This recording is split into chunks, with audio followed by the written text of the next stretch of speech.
নমস্কার বন্ধুরা, সুমনার রান্নাঘর অ্যান্ড বাঙালি লাইফস্টাইলে আপনাদের সকলকে স্বাগত জানাই। আজকের রেসিপি হলো চিকেন মহারানি। তো এর জন্য প্রথমে আমাদের চিকেনগুলোকে ম্যারিনেট করতে হবে। তো আমি এখানে 1 কেজির মতো চিকেন, তার মধ্যে পেঁয়াজ বাটা, আদা বাটা, রসুন বাটা এবং কাজু বাদাম পোস্ত বাটা এবং আন্দাজ মতো নুন এবং লঙ্কার গুঁড়ো দিয়ে 2 ঘন্টার মতো ম্যারিনেট করে রেখেছি। এরপর একটা কড়াইতে ঘি গরম করে, আপনারা চাইলে রিফাইন তেলেও কিন্তু চিকেনগুলোকে ভাজতে পারেন।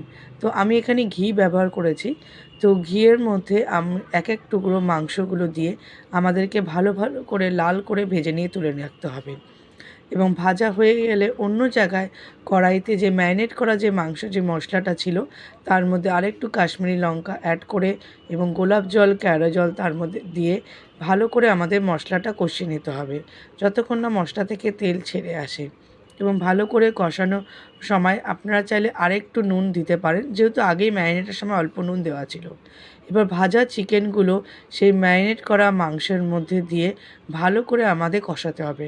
আর জলের পরিমাণটা কিন্তু খুব সামান্যই দেবেন, যেহেতু অলরেডি 2 ঘন্টার মতো ম্যারিনেট করানোই ছিল। তো মাংস কিন্তু অলরেডি 60 থেকে 70% ম্যারিনেটের মধ্যেই কিন্তু রেডি হয়ে থাকে। এবং ভালোভাবে মশলাটা যখন কষে, তখন আপনারা চাইলে একটু মিঠা আতর দিয়ে চিকেন টুকরোগুলো দিয়ে ভালো করে নাড়াচাড়া করলে এবং সামান্য একটু জল দিলেই সামান্য একটা গ্রেভি তৈরি যাতে রেডি হয়ে যাবে চিকেন মহারানি।